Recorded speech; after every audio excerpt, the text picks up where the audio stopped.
Abra sua Bíblia lá no Evangelho de João, capítulo 2. Nós estamos ainda pensando que Deus vê além das nossas máscaras. Meditamos até então. Eu disse a vocês que não era o texto único, né? Que a gente ia ver outros textos para dar suporte à nossa reflexão. E gastamos um tempo estudando o texto de Ezequiel, capítulo 8. Vimos as circunstâncias em que ele foi escrito, como o profeta, quando começa a falar, já vai morrendo gente. Vimos que, a despeito de tudo que ele viu, Deus fez ele enxergar. A despeito de tudo isso, o coração dele estava preso na majestade de Deus. E a importância na vida de cada um de nós de termos isso sempre em mente.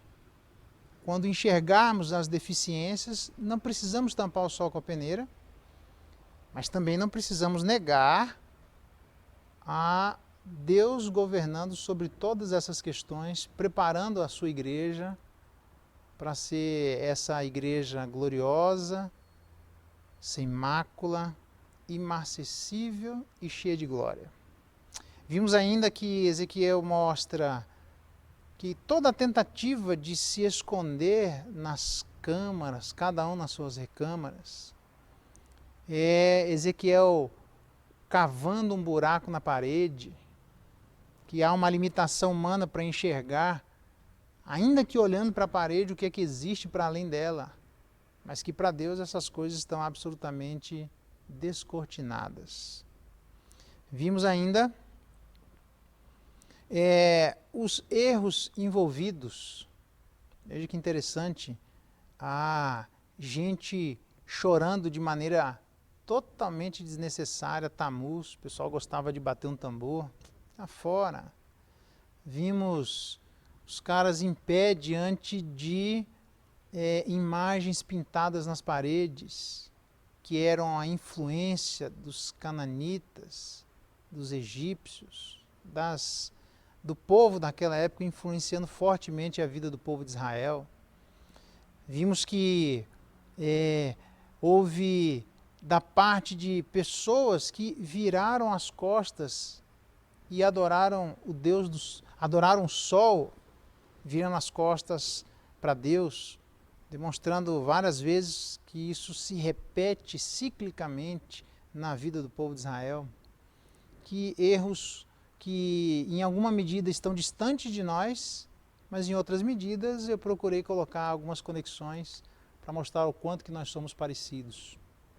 Vimos ainda a quantidade de pessoas ou os grupos de pessoas envolvidos.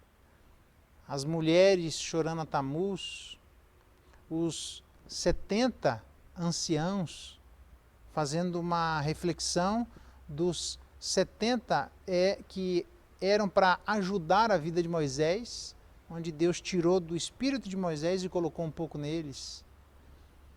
Vimos os 25, que nós não fazemos ideia de quem são, mas eram certamente uma liderança. Enfim, todo o Judá, como ele expressa, que eram as pessoas que deveriam influenciar beneficamente o povo de Israel, são os primeiros a influenciar maleficamente o povo de Israel. Há coisas que não se fazem sozinhos, que a gente precisa do auxílio da vida de outras pessoas para liderarmos juntos a vida do povo de Deus.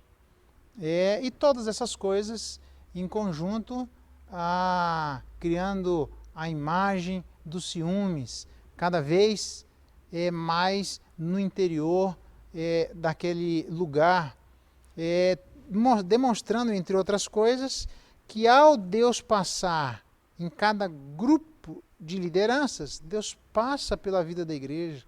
Em Apocalipse é uma demonstração totalmente clara disso. Deus passa pela vida da igreja. As cartas de Paulo são demonstrações de que na teologia paulina, que ele faz teologia de tarefa, como diria Ridderbos, um dos grandes clássicos, estudiosos, conservadores de Paulo demonstra que ele faz teologia de tarefa, que é o nome que se dá a particularidade existente na vida do apóstolo de escrever para cada igreja de acordo com as necessidades de cada uma delas. Então não era uma teologia que não tinha aplicabilidade diferente. Nós vimos isso. E vimos então como conduzir o povo de Deus juntos, mas que Deus passa pela vida da igreja, Deus passa em Apocalipse, Deus passa nas cartas paulinas, petrinas, joaninas, na carta aos Hebreus. Deus olha para a vida da igreja, evocando de cada um de nós as responsabilidades que ocupamos, quaisquer que sejam os lugares em que eclesiasticamente nos encontramos no meio do povo de Deus atualmente. Não interessa. Deus vai pedir, vai passar e vai responsabilizar a vida de todos nós, cada qual no seu quadrado. Então nós vimos isso porque tudo isso Deus vê além das nossas máscaras. Continuando os outros textos que eu havia dito que eu trabalharia com vocês, João capítulo 2 é um texto clássico sobre este assunto da postura de Jesus Cristo. Verso 23, diz assim: estando ele em Jerusalém, durante a festa da Páscoa, muitos, vendo os sinais que ele fazia, creram no seu nome. Mas o próprio Jesus não se confiava a eles, porque os conhecia a todos. E não precisava de que alguém lhe desse testemunho a respeito do homem, porque ele mesmo sabia o que era a natureza humana. Que texto forte para demonstrar que Deus vê além das nossas máscaras. Ninguém precisava dizer à vida de Jesus Cristo quem era o ser humano, porque ele mesmo sabia da natureza do ser humano. Ninguém precisava dizer algo a Jesus Cristo que ele já não soubesse. Ninguém acrescentaria algo a Jesus Cristo.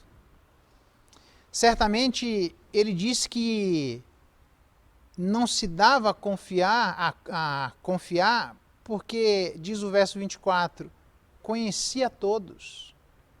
Deus conhece aqueles que estão em busca de pão e aqueles que estão em busca de pão. Uns em busca do pão material e outros em busca do pão espiritual. Obviamente que eu não estou usando aqui aquela dicotomia de Francis Schaeffer, criticando o pensamento de quem influencia a vida da igreja, o pensamento kantiano. Eu não estou isso, porque o pão material também é espiritual, eu sei, tá? Mas por falta de outro nome eu estou dando esse, pelo menos para a gente entender por enquanto. O próprio Jesus não se confiava porque conhecia. E talvez esta faceta da vida de Jesus Cristo demonstre a vida de cada um de nós que uma postura da parte do Senhor Deus seja uma postura de desconfiança, uma postura de um gato escaldado, uma postura de alguém que, dado o conhecimento que tem, exercerá relacionamentos distantes. Alguém que conhece a gente tão bem quanto ele conhece, porque ele sabe o que é a natureza humana, se manterá numa relação com este ser humano, que é alvo do seu conhecimento, de maneira superficial, onde a superficialidade seria fruto dessa relação de Jesus Cristo com o ser humano, em virtude do conhecimento que ele tem desse ser humano. Isso não é verdade. É verdade que ele conhece o ser humano, ele conhece a gente mais do que a gente, ele conhece o ser humano mais do que o próprio ser humano. Por isso, essa postura é uma postura de cautela, é uma postura de alguém que não é ingênuo, É uma postura de pessoas que ele mesmo dizia que estavam atrás dele em busca de pão material. Contudo, mesmo o Evangelho de João vai dizer, a gente estudou uma parte disso sobre amizades com as mulheres da igreja do Cruzeiro, que Jesus tinha uma relação fortíssima com Lázaro, chamado de seu amigo. O amigo a quem você amava morreu. Jesus, quando chega próximo de lá, ainda dizendo que aquela morte era para a glória de Deus, ele quando chega lá se conturba em seu espírito e chora. Jesus tinha uma relação muito próxima com Lázaro e sua família. Jesus tinha uma relação próxima com o apóstolo João, aquele que se reclinava em seu peito, a ponto dos discípulos dizerem a ele, pergunta a ele algumas coisas, já que você é tão próximo dele assim. Então, o fato de Jesus conhecer o ser humano da maneira como é descrito no Evangelho de João, capítulo 2, verso 23 ao verso 25, não eliminou a possibilidade de Jesus Cristo estreitar os laços de relacionamento com pessoas que podiam ser chamadas de seu amigo ou alguém a quem ele amava. Amava muito de perto, era muito próximo. Isso de cara já é uma demonstração à vida de todos nós que o desconhecimento a respeito de quem somos ou das pessoas que estão ao nosso redor não será o subsídio a nos ajudar a nos aproximarmos dessas pessoas. Porque dizem alguns que quanto mais sabemos, mais nos afastamos. Então é melhor não saber. Não é isso que a gente encontra em Jesus Cristo. Por essa razão, há muitos que tentam esconder quem são. Há muitos que tentam abafar fatias reais da sua personalidade. Uma personalidade em muitos de nós quebrada, em muitos de nós fraturada, em muitos de nós carentes de muitos consertos. E a gente esconde, porque senão as pessoas dizem alguns, senão essas pessoas, se nos conhecessem, jamais seriam nossos amigos. A gente precisa começar a aprender o que nós devemos fazer com aquilo que sabemos. E que conhecimento não é a razão para o desenvolvimento de um relacionamento que tem como base a superficialidade. Não, isso não é necessário. Dói conhecer, mas ajuda-nos a termos um retrato real, ajuda-nos a sabermos quem de fato as pessoas são, não para nos aproveitarmos delas, não para fazermos chantagem espiritual, não para fazermos agiotagem espiritual, cobrando das pessoas aquilo que elas não nos devem, não para tirarmos algum tipo de proveito.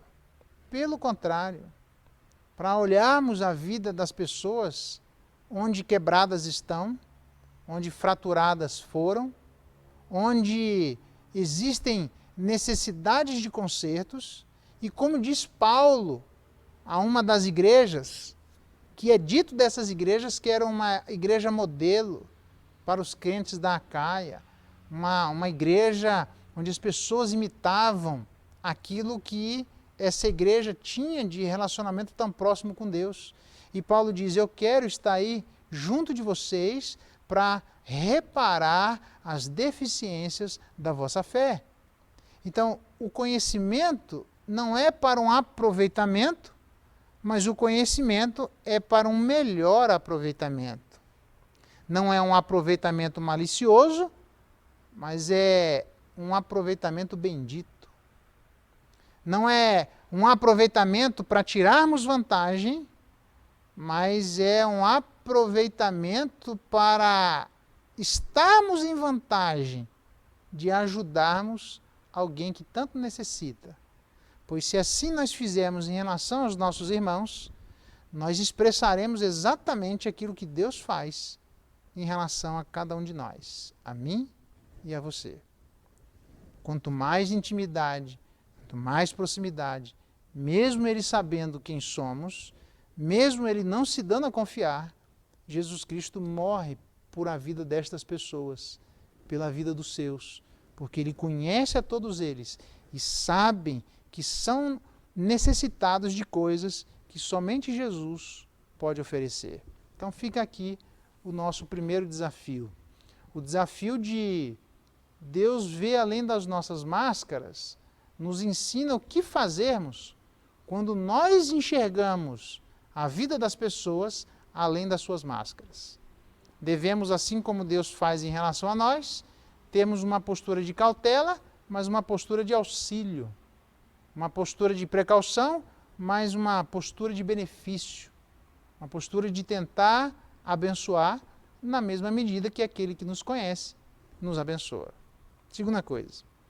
Segundo Samuel, capítulo 13. Olha só que texto interessantíssimo. Segundo Samuel, capítulo 13. Um texto também que eu estudei com as mulheres, com mais afinco. Mas o meu objetivo é mostrar o que é que aconteceu. Nós conhecemos a história de Aminon e Tamar. Eram irmãos. Aminon se deitou sexualmente com Tamar, se aproveitou da sua irmã, estuprou a sua irmã. Certamente isso não foi uma coisa boa. O que aconteceu foi uma atitude de Absalão de absoluto silêncio. É engraçado, só para ficar o gostinho aí, que a Absalão tem uma filha que justamente ele vai chamar o nome dessa filha de Tamar. Às vezes os filhos ocupam lugares na vida dos pais para tentar reparar buracos que existem no coração dos pais de tempos anteriores. Mas isso é outra história. É só para dar um gostinho daquilo que eu tenho estudado com as mulheres.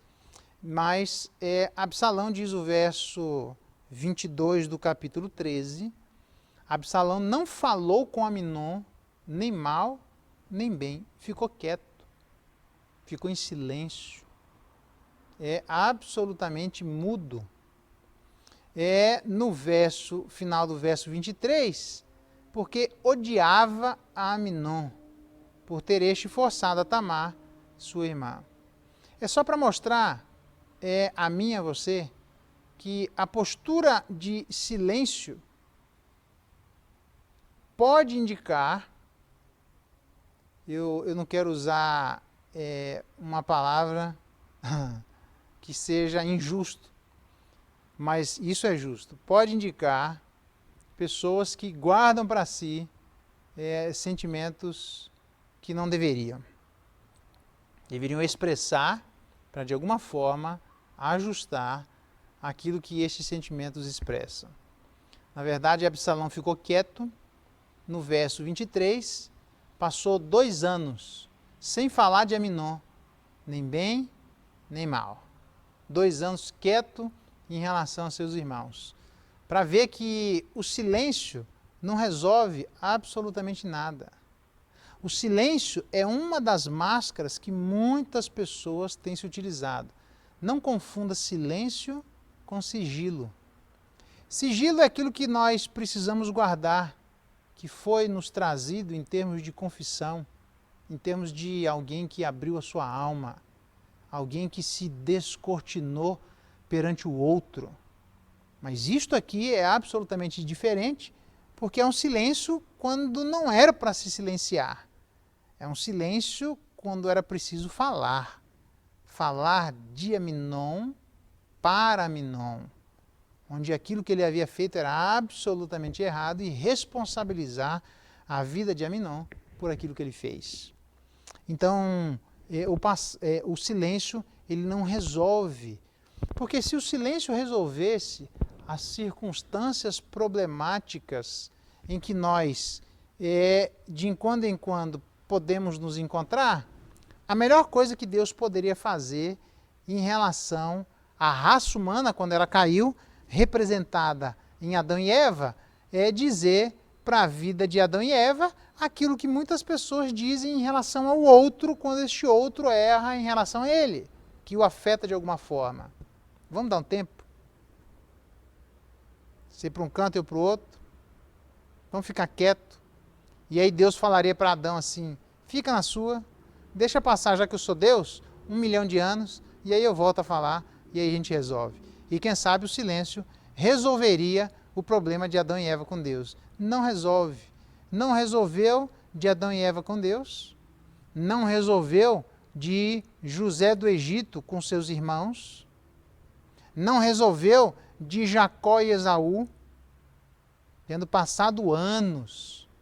Quando Jacó foi encontrar com Esaú, ele se encontra mandando animais, se encontra mandando escravos, servos, se ajoelha, se arrasta, e o irmão diz, o que é que você está fazendo assim? Por que você faz dessa forma? Não, não. Era o peso daquilo que ele havia feito com seu irmão há mais de 10 anos atrás. José, quando se dá a conhecer a vida de seus irmãos, era o peso que chora de maneira amarga num lugar que era totalmente grande, que eram as construções de antigamente, muito antigamente, na época de José, aquelas construções enormes de onde ele morava, no palácio, pede para todo mundo sair, e lá fora as pessoas ouvem, mas é um lá fora mesmo, longe, as pessoas ouvem José do Egito chorando e, diga-se de passagem, se o tempo tivesse resolvido, ele não teria chorado em alta voz depois que ele se deu a conhecer. E aí os irmãos dele, quando o pai morre, diz assim, agora José vai cobrar a fatura da vida de cada um de nós. O tempo não resolve. Não resolveu para José. O tempo e o silêncio não resolveram para Jacó e Esaú. O tempo e o silêncio não resolveram para Adão e Eva. O tempo e o silêncio não resolveram para Absalão, Aminon e Tamar. O que significa que o tempo é uma máscara que a gente se utiliza, mas Deus vê além desse silêncio, além dessa máscara. Um bom exemplo de que Deus vê por isso, abra lá em Efésios capítulo 4. Enquanto isso, Efésios capítulo 4 é um bom exemplo disso, é quando o anjo aparece à vida de Agar e diz a ela que deixou o menino longe para morrer, para não ver a sua morte. E o anjo, que sabendo da situação que existia dela com Sara, diz assim, de onde vens e para onde vais? Deus ouviu o clamor do menino, porque ela mesma havia silenciado. De onde vens, para onde vais? Eu só quero um copo de água. Eu não quero falar da minha história. Eu quero ficar em silêncio. De onde vens, para onde vais? Depois que ele diz isso, ele diz, agora volta lá para a casa da tua serva, que as coisas vão se resolver. Então, Efésios capítulo 4, verso 26, irai-vos e não pequeis, não se põe o sol sobre a vossa ira, e nem deis lugar ao diabo. Olha que interessante.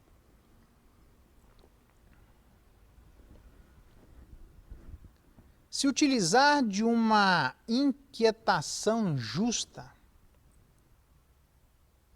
manifestando essa inquietação justa de maneira justa, é o que Deus faz em relação a nós, quando a Bíblia diz que Deus se ira. Porque se Deus não tivesse um controle sobre si mesmo, quem é que poderia segurar Deus? Por isso que a Bíblia não aponta em nenhum lugar que Deus tem raiva. A Bíblia diz que Deus tem ira, porque a diferença entre raiva e ira é o autocontrole sobre as suas próprias inquietações justas. Então, quando ele diz que nós devemos nos inquietar, mas manifestar essa inquietação de maneira justa, tão justa que é também a própria inquietação, ele diz, não dê lugar ao diabo. Porque ou nós irá e pecar, manifestando, quem sabe, até uma ira justa, uma inquietação justa de maneira injusta, e aí a gente dá lugar ao diabo porque ele é que não se domina, e nós, semelhantemente a ele, em situações assim, também não nos dominaremos. Ou ainda, irando e pecando, pode ser numa irascibilidade manifesta ou pode ser numa irascibilidade recolhida, como foi a de Absalão em relação a Aminon. É uma irascibilidade que ficou lá guardada. Quando se manifestou para a morte. Então perceba que não dá lugar ao diabo é que nesse silêncio, que não é quietude, nesse silêncio que não representa calmaria, nesse silêncio que não representa estagnação, nesse silêncio que não representa a falta de movimentação, nesse silêncio existe movimento, nesse silêncio existe turbulência, neste silêncio existe inquietação, neste silêncio existe grito, as coisas estão acontecendo dentro de pessoas que estão dando, ainda que em silêncio, lugar ao diabo. Então, a maneira é nós nos colocarmos na presença de Deus, clamando, do mesmo jeito que Pedro nos orienta. É aquele que, quando foi ultrajado, não revidava com o traje. Antes se entrega àquele que julga retamente todas as coisas, tendo a ciência de que Deus é o nosso vingador. Quando existem circunstâncias que não podemos tocar, quando existem circunstâncias que fogem ao nosso controle, se é que existe alguma circunstância no nosso controle, se existem circunstâncias em que não temos acesso, mas que de alguma maneira somos tocados por ela, como o próprio Pedro diz, quando alguém sofrer, que sofra fazendo aquilo que é bom e justo, porque para isso mesmo nós somos chamados. Mas não sofra fazendo aquilo que é mal, porque senão nós receberemos a recompensa daquilo que fizemos. Então, se é para alguma coisa que nos toca, que nos faz sofrer e que a gente não consegue ter acesso, mas isso consegue nos acessar, devemos nos entregar àquele que julga retamente todas as coisas. E aí pedir a Ele que movimente aquilo que é necessário, agora ou na eternidade, é aquilo que é importante para que essas circunstâncias que nos tocam sejam corrigidas, quando elas injustas forem. Quando essas circunstâncias que nos ferem, nos maltratam, de alguma maneira, o Senhor olhe para isso.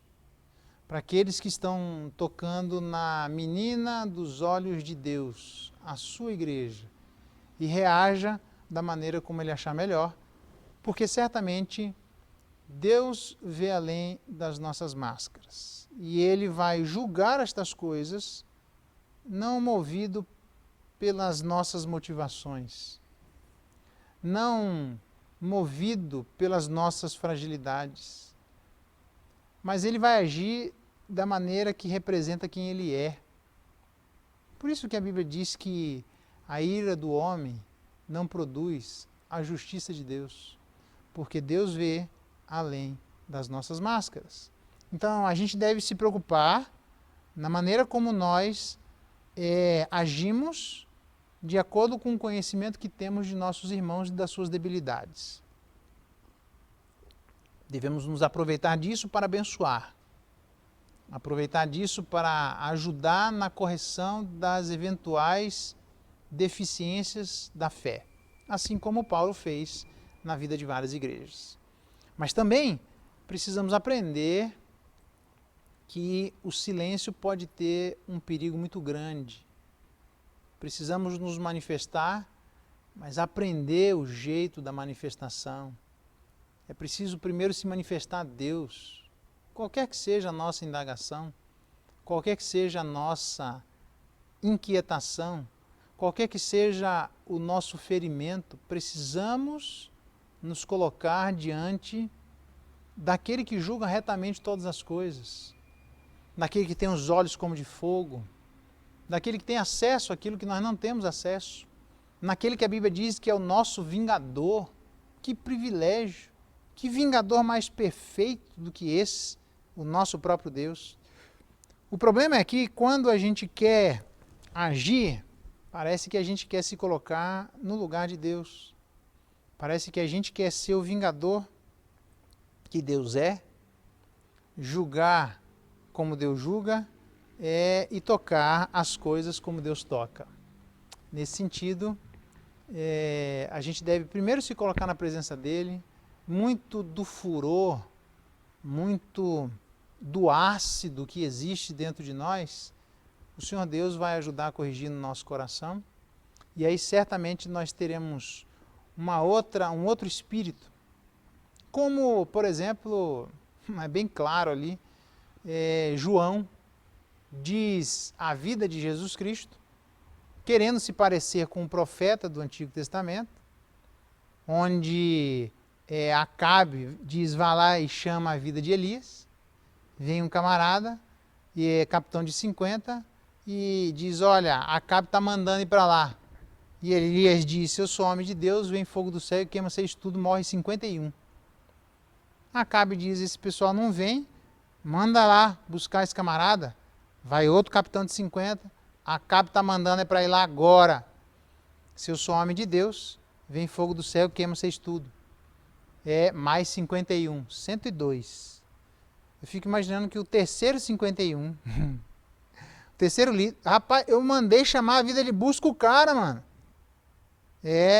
O líder do capitão de 50, do terceiro grupo, diz assim, Elias, faz o seguinte, você quer ir, vai, se não quiser ir, não vai, faz o que você quiser, eu só estou aqui para mandar um recado, fica à vontade. Aí o Espírito diz, agora com esse daí pode ir. Então, Elias era um camarada que era temido. Elias era um camarada que experimentou coisas absolutamente singulares. Elias é alguém que estava no Monte da Transfiguração. Elias é um profeta que representa os profetas do Antigo Testamento e que experimentou coisas que muitos de nós não experimentarão. Um homem totalmente singular, excepcional na sua relação com Deus. João, sabendo disso, tentou imaginar que ele poderia dar uma de Elias do Novo Testamento. Olhou para a vida dos samaritanos, que tinham problemas, certamente que precisavam de correção, e diz a vida de Jesus Cristo. Quer que eu mando vir fogo do céu? Mais ou menos como Elias fez na vida daqueles camaradas, e era um camarada singular, que tinha uma relação muito próxima com Deus, totalmente excepcional. Quer que eu seja excepcional como Elias era, só que agora um novo Elias, um Elias do Novo Testamento? E é engraçado que Jesus diz assim, você não sabe de que espírito eu sou. Porque Deus vê além das nossas máscaras. Ele vê quando a vingança é para a glória própria, não é porque existe algo de errado que precisa ser corrigido, não é para a glória de Deus. Não é para que a correção seja feita a despeito de eu não aparecer na correção. É porque aquilo ali tem a mancha que ainda existe dentro de nós.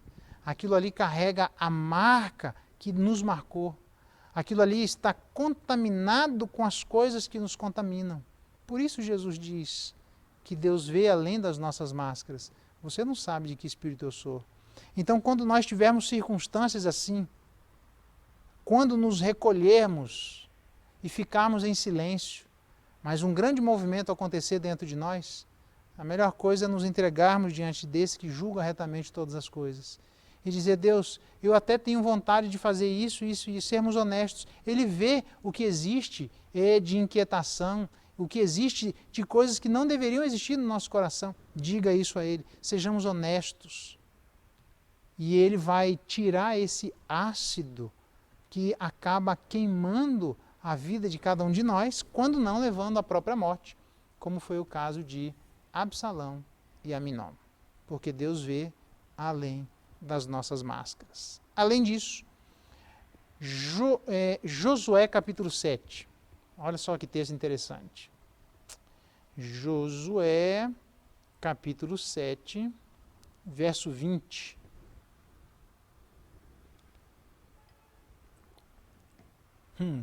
Acabei de dizer.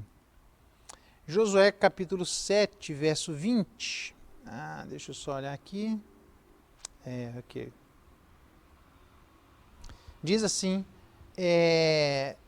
um determinado evento onde um problema se estabeleceu na vida do povo de Israel, eles tentaram achar quem estava errado e acharam que era Acã. Verso 20 diz, de Josué capítulo 7, respondeu Acã a Josué e disse, verdadeiramente, agora que ele foi descoberto, pequei contra o Senhor, Deus de Israel, e fiz assim e assim. Quando vi entre os despojos uma boa capa babilônica e 200 ciclos de prata e uma barra de ouro do peso de 50 ciclos, cobicei-os e tomei-os. E eis que estão escondidos na terra, no meio da minha tenda, e a prata por baixo. Aqui ele já foi descoberto, mas pelo menos em alguma medida ele está sendo honesto. A razão dele ter pego aquela capa foram por duas. Primeiro, quando ele diz, no meio para o final do verso 21, cobicei-os e os tomei. Isso. A gente erra por causa de cobiça. Esse é o problema. Cobiça do meu coração, cobiça do seu coração. E a gente transforma o objeto da cobiça em necessidade. E aí dizemos para Deus, por que o Senhor não satisfaz as nossas necessidades? Muitas vezes é porque isso que nós estamos dizendo que é necessidade, não é nem necessário. O que ele cobiçou que não deveria ter feito parte da sua história? Ele pega, entre os despojos de guerra, uma capa babilônica. Uma capa que tinha seu status social. Uma capa que quem a usasse seria imputado a ele uma respeitabilidade pública.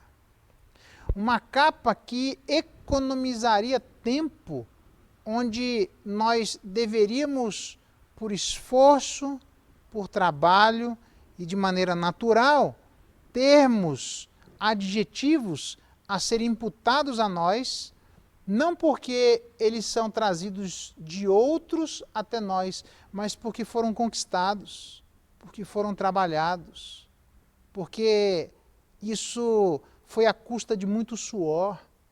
Então aqui ele quis, além de pegar um atalho social, além de buscar algo sem esforço, ele quis, na verdade, a mesma respeitabilidade que o dono daquela capa receberia na Babilônia, que isso, mutatis mutandis, pudesse ser experimentado no meio do povo de Israel. Pura cobiça. A gente sabe, eu já disse isso a vocês, que em sociologia a gente estuda quando determinados atributos são adquiridos e determinados atributos são imputados. Como, por exemplo, eu sou filho do fulano de tal. Eita, hein? Quando Deus vai corrigir a vida de Salomão, ele diz assim, cara, ó, vou dar uma colher de chá para você porque você é filho de Davi. Aí tem moral, né? Então o status da nossa ascendência pode trazer um status atribuído. Agora, um status adquirido é aquele que depois de muito esforço... Não, isso aí é Paulo. Quando Paulo diz assim, eu sou pecador, o principal de todos eles, porque eu persegui a igreja de Deus. Mas a graça de Deus não se tornou vã, porque eu trabalhei muito mais do que todos eles. Mas não eu, a graça de Deus comigo. Então, note que Paulo foi um camarada que suou. Moisés, a Bíblia diz que foi chamado, lá em Números, de o mais manso de toda a terra. Mas Moisés, para chegar naquele grau de mansidão, foi um cara que suou. José do Egito, deixa eu colocar outro, Daniel, foi um camarada absolutamente singular. Um dia nós vamos estudar Daniel, vamos chegar lá, está chegando, fica tranquilo. Daniel, se Deus assim nos permitir. E se ele voltar antes, beleza, a gente estuda Daniel lá no céu, está tudo certo. Mas Daniel foi um cara absolutamente singular, passou por várias dinastias, reconhecido, inclusive, por aqueles imperadores ímpios como o principal entre os sátrapas. Camarada que era o principal dos principais. Entre os seus amigos é aquele que se destacava. Mas Daniel suou. Eu ainda não demonstrei o que ele suou, mas por enquanto só acredita em mim que ele suou. Todos nós queremos ser Daniéis. Todos nós queremos ser Paulos. Todos nós queremos ser Moisés. Mas ninguém quer fazer o que Daniel fez. Ninguém quer trabalhar como Paulo trabalhou. Ninguém quer passar pelas circunstâncias que Moisés passou. Por isso que talvez seja difícil sermos como Daniel, como Paulo ou como Moisés. Porque estes, e até Paulo diz, eu tinha ascendência, judeu de judeu, da tribo de Benjamim. Camarada que ele vai narrando o grau de ascendência que ele tinha diretamente com a linhagem davídica. Mas ele diz, todas essas coisas eu tive como refúgio, tratei como esterco, para que, em comparação com a sublimidade do conhecimento de Cristo, perdi isso, mas ganhei aquilo. Nós precisamos aprender que diante de Deus não existe atalho espiritual. É preciso trabalhar e trabalhar duro. É preciso passar pelas circunstâncias que Moisés passou. É preciso passar pela educação que Moisés passou. É preciso viver as circunstâncias que Daniel viveu. É preciso se esforçar como Paulo se esforçou, para que, ao invés de termos apenas um status atribuído, temos um status adquirido. E você vai dizer, mas eu não estou atrás de status. Eu sei disso, mas não é pelo status em si, mas é porque todos nós devemos gastar os nossos dias em prol do reino de Deus, para nos aproximarmos de Deus, rejeitando e tirando a roupagem velha e absorvendo e vestindo a roupagem nova. Por quê? Porque o céu é a plenitude daquilo que começa aqui na terra. Se na terra nós não estamos prontos para nos relacionarmos com Cristo, no céu nós só teremos mais de Cristo. Nós não estaremos prontos para o céu. Então, a hora de nos prepararmos para o céu é agora. Ao invés de cobiçar uma capa babilônica, me parece que o mais justo seria buscarmos a vestimenta, a túnica de Jesus. Aquela vestimenta branca. aquela que ele conquistou e doou a todos aqueles que fazem parte e farão parte da festa das bodas do Cordeiro.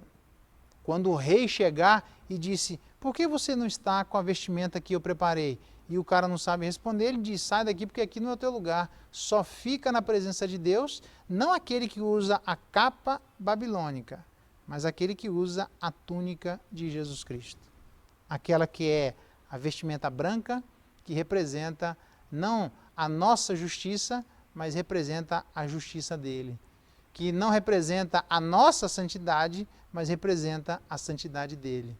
Que não representa a nossa falência, mas representa o superávit que só ele tem. Então, já que Deus vê além das nossas máscaras, devemos fugir de realidades como essa, para não chegarmos no verso 25 e dizermos assim, disse Josué, a vida deste camarada Acã, por que nos conturbaste? O Senhor hoje te conturbará. E todo Israel o apedrejou, presta atenção, e depois de apedrejá-lo, queimou. Que isso, hein? Isso aqui está me lembrando o quinto dos infernos, onde ali haverá choro e ranger de dente, onde as pessoas serão queimadas eternamente. E queimarão, e o fogo nunca cessará. Então a gente não deve se preparar para isso, mas para aquele grande dia, onde Deus vai dizer àqueles à sua direita, vinde benditos de meu Pai, para o reino preparado para vocês desde a eternidade. Porque Deus vê além das nossas máscaras. Tem o último texto, tem vários, mas tem quanto tempo já deu aí? Me ajuda aí. Os oráculos, 40. Dá tempo aí de eu, rapidinho, mais um texto aqui.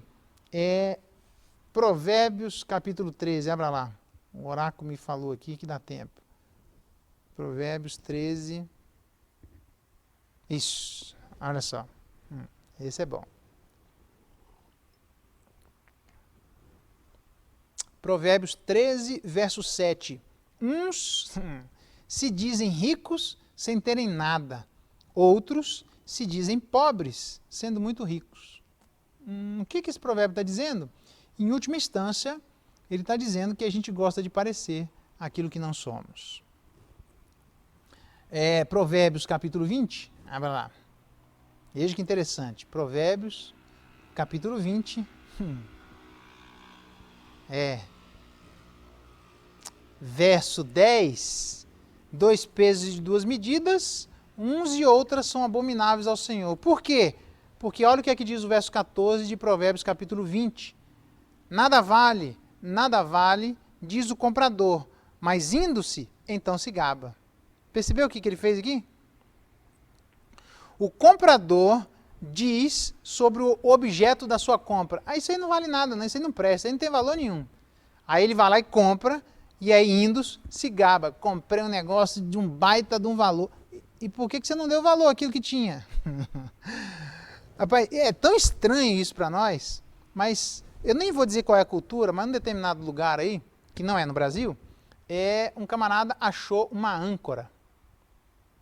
E ele olhou aquela âncora e ele que achou aquela âncora não sabia qual era o valor, o comprador, e o dono da âncora também não sabia qual era o valor da âncora.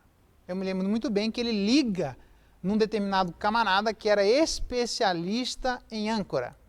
E o cara disse assim, tem aquela marca aí? Tem. Tem aquele negocinho assim? Tem. E ele deu 3 ou 4 características que todas elas se encontravam naquela âncora. Ele diz, rapaz, isso aí tem grande valor. Não vale só 30, 40 determinado tipo de valor, mas vale 4, 5, 6 mil. Muito mais do que você está imaginando. O comprador se surpreendeu e o vendedor também, porque ambos não sabiam o valor daquilo. Aí o comprador fez assim, o que você está vendendo, você queria me vender por 30, 40 reais. Isso aqui vale, no mercado, para vender rápido, 7, 8, 9 mil reais. Vamos fazer o seguinte, eu vou pagar 6 mil reais e eu vou vender por 7, 8, 9 mil e vou ganhar em cima de você 1.000, 2 mil reais. Tá bom assim? Tá bom assim? O cara diz, não, assim tá bom. É justo, isso. A gente tem que aprender a tomar vergonha na cara. Não pode ser como as pessoas aí fora são. Onde ainda isso insiste, essa máscara no meio da igreja, de desvalorizar aquilo que tem valor, de não ser honesto em relação àquilo que percebemos, porque nós queremos tomar vantagem em tudo. E aí fazemos exatamente isso que o verso 14 diz: nada vale, diz o comprador, mas indo-se, se gaba daquilo que ele disse que não tinha valor nenhum, porque ele sabe que tinha valor. Deus vê além das nossas máscaras. Não faça isso. A Bíblia diz, 2 pesos e 2 medidas, Deus não gosta. Você não falou que nada vale? Por que você está falando agora que vale? Por que você comprou se não valia nada? Você está se gabando de quê? E ainda acha que é vantagem? Infelizmente, já vi isso se repetir inúmeras vezes, e certamente você muito mais do que eu.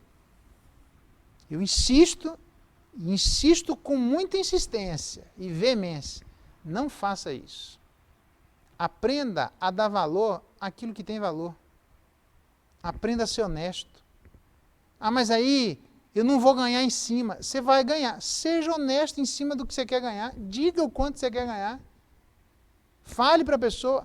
Mas aprenda a dar o devido respeito que as coisas têm. Aprenda a atribuir ao outro aquilo que é próprio dele. Para que eu e você não sejamos aquilo que nós não somos. Para que eu e você não queiramos parecer aquilo que não é uma realidade. Então, quando nós encontrarmos alguma coisa de valor, pode ser uma pessoa, pode ser um grupo, pode ser a característica de alguém, ou pode ser até um objeto. Não importa. Se algo tem valor, a gente tem que aprender diante de Deus a respeitar o valor que aquela coisa tem. Porque Deus vê além das nossas máscaras e ganhe aquilo que é justo. Não há problema nenhum nisso. O que há problema é quando a gente faz isso. Nada vale, diz o comprador, mas indo-se, então se gaba. Parece que eu estou vendo isso nos dias atuais. Mas Deus vê além das nossas máscaras. Resumindo, a gente não deve parecer quem não somos. A gente deve aprender a não buscar atalhos espirituais como Acã, mas também a gente deve aprender a buscar aquele que é o nosso vingador, porque o silêncio não resolve absolutamente nada. Ok? Vamos orar para que Deus nos dê graça e nos ajude a agirmos como Ele espera que façamos, com as virtudes celestiais, porque Deus vê além das nossas máscaras. Vamos orar? Pai, muito obrigado pela Tua palavra, louvado seja o Teu nome. Assim como irmãos nossos no passado já disseram que às vezes o que nos cabe é o corar de vergonha. E o Senhor nos ajude a termos isso, quando isso nos faltar. Que o Senhor tenha misericórdia de nós e nos ajude a termos essa percepção que o Senhor tem. Nos dá graça, Deus, para, quando algo nos inquietar, que aprendamos a colocar essas coisas na Tua presença e a deixar que o Senhor tome conta delas. Tenha misericórdia quando queremos ser o nosso próprio vingador. Ajuda-nos a sermos pacienciosos. Abençoa-nos, ó Deus, para que não queiramos trilhar o caminho dos atalhos espirituais e muito menos parecer aquilo que não somos. Ajuda-nos a respeitarmos aquilo que é digno de respeito, valorizarmos aquilo que é digno de valor, sejam as coisas ou sejam as pessoas, porque o Senhor não gosta de 2 pesos e 2 medidas. Tem misericórdia quando não somos assim, mas queremos ser aquilo que o Senhor já tem preparado para que sejamos. Nos dá graça, fortalece isso, tira de nós o que não nos pertence e coloca em nós aquilo que é próprio de Ti. Porque o Senhor vê além daquilo que queremos aparentar. Muito obrigado por esse estudo, obrigado pela tua palavra. A nossa oração hoje, a nossa gratidão, em nome de Jesus. Amém. Deus abençoe, um ótimo domingo e lembra, à noite eu dou os maiores detalhes sobre o decreto que nós tivemos durante a semana. Um grande abraço e até lá.